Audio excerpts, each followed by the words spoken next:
There is no greatest exercise of all time. Greatest for what? Saying that any one move is the universal best thing for every person at all times would be a lie. It doesn't matter how good something is. If a lifter is rehabbing a messed up knee, the best exercise would be whatever makes that happen fastest.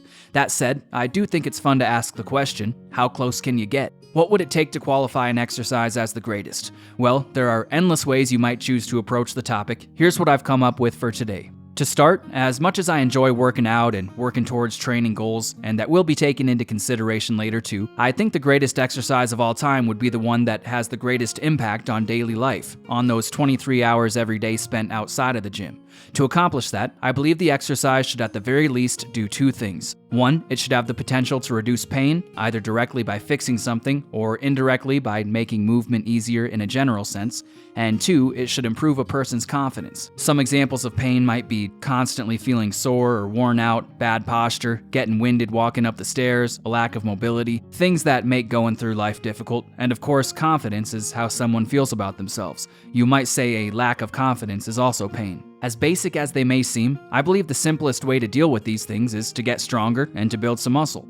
There is more to it, of course, but strength and muscle are at the heart of things. It might sound vain, but I really do believe muscle is a direct route to confidence. Muscle is like a badge of honor. It shows that you are willing to work hard for something. And I'm not saying anyone needs to become some kind of mass monster like you see on social media, but even just a few pounds of muscle is enough to change a life. Strength is the same. Knowing you're a capable person with the strength to contribute when necessary makes all the difference. It's like going through life with some kind of hidden superpower. Strength and muscle also directly help with those aches and pains of life. Don't take this as advice, I'm just sharing my experience, but the number of people I've had reach out saying that training with sandbags got rid of their back pain is nearing triple digits at this point. If you haven't read it already, I'll put a link in the description to a great article written by Rippetoe. He makes a case for the use of heavy strength movements as a fix to back pain. I think he does a better job at explaining the idea than I ever could. If the exercise is to be the greatest of all time, I believe it must build strength and muscle. I would also argue that if the exercise could only strengthen part of the body, it should focus on the back rather than the front. A strong posterior chain makes for a useful person, pretty much always. The same can't necessarily be said for a person who only works their chest, for example. Of course, you'd train your chest too in a program made up of many exercises, but if we're looking to choose just one, I don't think anyone could argue against prioritizing the back side of the body. This also directly contributes to improved posture. Work in the back has a tendency to fix those unwanted, rounded forward positions we get from sitting at computers all day. As mentioned earlier when discussing pain, I do believe the exercise should improve endurance as well, at least to a point. I wouldn't say it needs to make a person capable of running a marathon or anything like that, but it should at least get the heart rate up.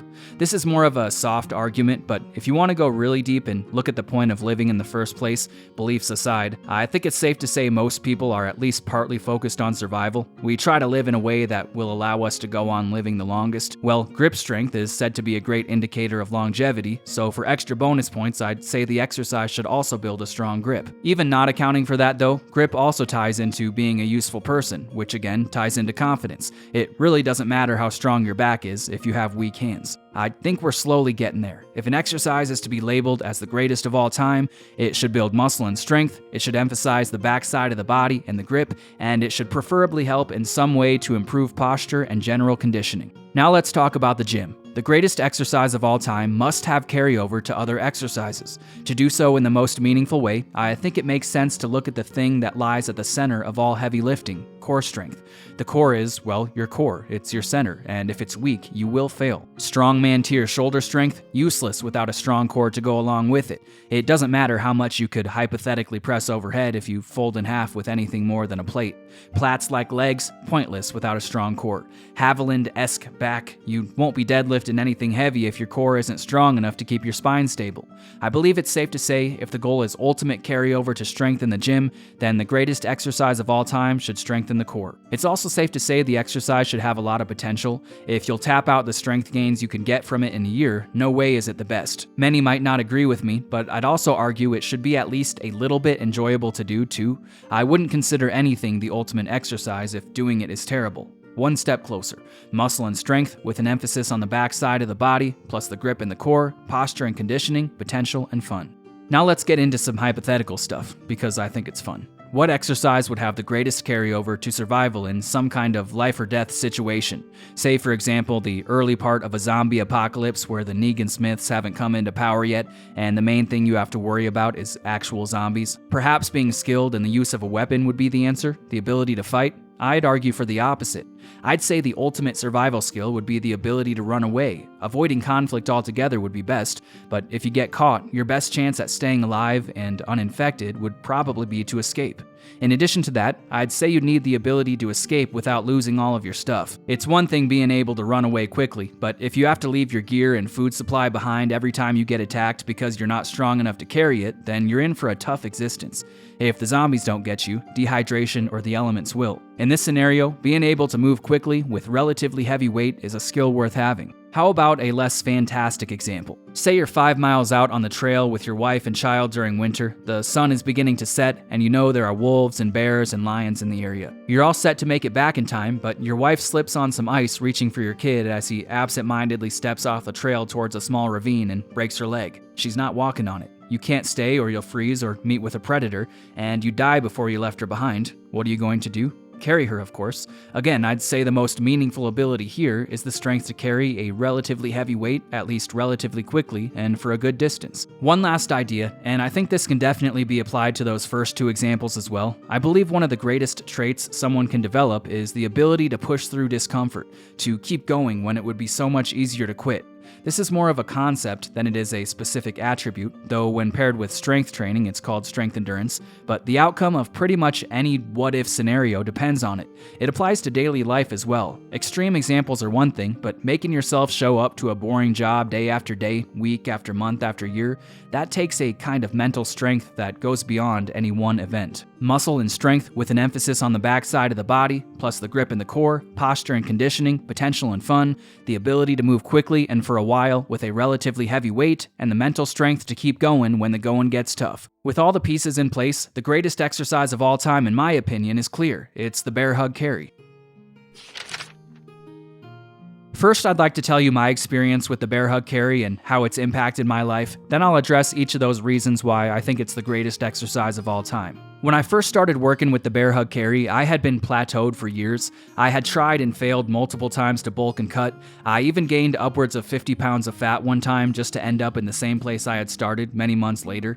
For some reason, a reason I later found out was a lack of intensity in my training, I couldn't seem to get stronger or build any muscle. I decided to try the bear hug carry after being inspired by a book called Dinosaur Training, and straight away I knew I was onto something.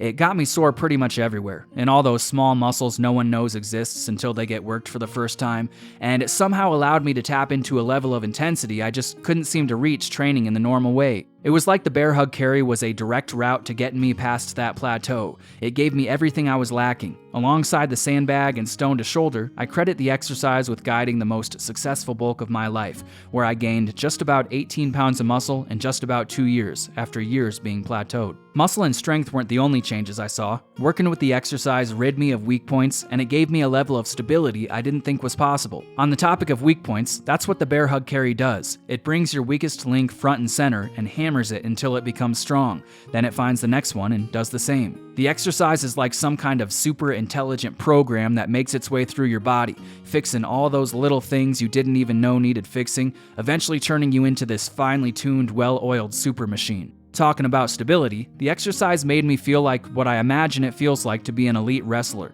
Look at a wrestler on the mat and see how he stands and how he moves. You can't help but get the impression that no matter what you tried, you could never unbalance him. He's firmly rooted in place. I won't say I've quite reached that level, I'd have to actually wrestle to get there, but the bear hug carry has pushed me way further in that direction than I thought was possible from basic training. Since starting the exercise, I've gained what can only be described as a confidence in my positioning in space. Now on to addressing those things that qualify the bear hug carry as the greatest exercise of all time. The bear hug carry builds a lot of muscle in all the right places and makes you strong in the most, dare I say, functional way there is. The entirety of the back, lower, upper, traps, lats, it all gains a ridiculous thickness. The forearms and upper arms and abs will grow a lot too, as will the chest and calves to a lesser degree. It strengthens everything we want. The back becomes strong, as do the hands. It gives you a core that will not fold under the pressure of any basic weight training exercise exercise. On the topic of carryover to other exercises, I haven't gone through any machines built to measure this, but I sincerely believe the bear hug carry leads to stronger bones,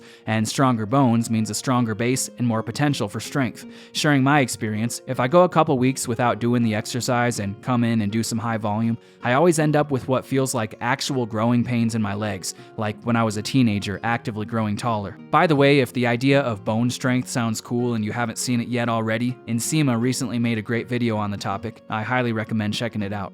So much focus on the upper back helps with posture, and you're likely to find any unwanted forward shoulder or head posture goes away. In my experience, the bear hug carry also just seems to have this overall positive effect on posture in general, again, making you more like a wrestler on the mat and less like someone who sits in a chair for a living. The bear hug carry is brutal and will challenge your endurance almost instantly. You'll find out in seconds how tough it is to breathe with an awkward object held against your chest, and much of your attention will be focused at all times on the battle that is catching your breath while keeping your core braced. The exercise has nearly infinite potential to be improved, meaning long-term gains. You can always push for an extra step or an extra 5 seconds, and you can continue increasing the weight pretty much forever, assuming you take the other steps needed to do so, like gaining body weight and prioritizing recovery. The bear hug carry isn't like traditional exercises, and while it is in many ways terrible during the set, it's also fun in a way most things aren't. Moving with heavy weight just feels different than static, stationary exercises do. It's likely to keep you coming back just because it's so exciting. It gives you the ability to move quickly and for a long time with both heavy and moderately heavy weights, light weights too if you want, just what you need to keep hold of your stuff when running from zombies or carrying a loved one to safety out of the backcountry. And finally, the bear hug carry builds mental strength. It teaches you to keep pushing when pushing is the last thing you want to keep doing, when quitting would be so much easier. The bear hug carry does it all, and anyone who isn't utilizing it in their program is seriously missing out. Before ending the video, I'd like to leave you with some ideas on programming the exercise. I believe it's worth training the bear hug carry in 3 different zones. There's the ultra heavy stuff in the 20 to 40 second range, there's the moderately heavy stuff in the 1 to 2 minute range, and there's the relatively light stuff done for ridiculous volume, both in single sets of upwards of 10 to 20 minutes, or done repeatedly for something like max distance in an hour to an hour and a half. Starting with the ultra heavy stuff, this is where I personally spend the majority of my time. It's efficient and gives you a crazy training stimulus without taking all day. Something like 2 to 3 sets close to failure, say 5 seconds less than your max, or even just 1 set to absolute failure in the 20 to 40 second range will cause rapid changes. I've also found this range has a kind of supercharging effect on everything else in your training. Because the adapt signal sent to the brain is so strong with something like this, it seems to cause faster adaptations with other things too, like that set of 10 bicep curls is more likely to work when combined with a heavy bear hug carry than it is when done without. Pure bro science, by the way. In this way, even a single heavy bear hug carry taken to complete failure once or twice a week is likely to cause faster gains in muscle and strength everywhere. For the moderately heavy stuff in the 1 to 2 minute range, this is the perfect place to be if you want to combine muscle and strength gain with a real endurance challenge, building conditioning and grit while also doing a lot for that feeling like a wrestler thing I talked about earlier. This range is just heavy enough to push your muscles to their limit, but light enough to allow for some good time under load, which really gets you used to what moving with some weight feels like, directly translating to daily life. Walking normally becomes easy and effortless when you've trained yourself to move a heavy weight for a full 2 minutes. Admittedly, I find this the most challenging range of the 3 to be in, but spending time here is always worth it. The final range is something I only throw in occasionally, maybe once a month, but it acts as a kind of reset. Going for 20 minutes straight, or over and over for an hour and a half, really trains your strength endurance. It teaches you what it means to go for a long time, to not give up. I believe this range is the most likely to translate to those survival situations I mentioned before. In my opinion, strength endurance is a direct representation of someone's ability and will to survive. Strength endurance is the attribute of the warrior. Anyone who can push a carry for that long will develop a strong mind and an unbreakable will. When you have that, everything else in training and in life becomes easy. I do believe this zone builds physical strength and muscle, but more than anything, it shows you what it means to truly push yourself. It gives you perspective, and that's a valuable thing to have. By the way, if this kind of thing excites you, strength endurance and the power of the mind, at the time of this video's release, my new book should be just a couple weeks away from launch, and it goes into this topic in great detail. Be sure to keep an eye out for it, and if you're watching this later on, I'll have the book linked in the description. And there it is, the bear hug carry, the greatest exercise of all time. Do you agree with my reasoning? What would your choice be? Let me know in the comments. I know I just mentioned my upcoming second book, but if you're looking for a guide to sandbag training and want a program that features the bear hug carry, be sure to check out my first book, Sandbag Hypertrophy, over on Amazon. It's a complete sandbag training manual. It gives you everything you need to get started. I think you'll like it. As always, thanks for watching, and I'll see you in the next one.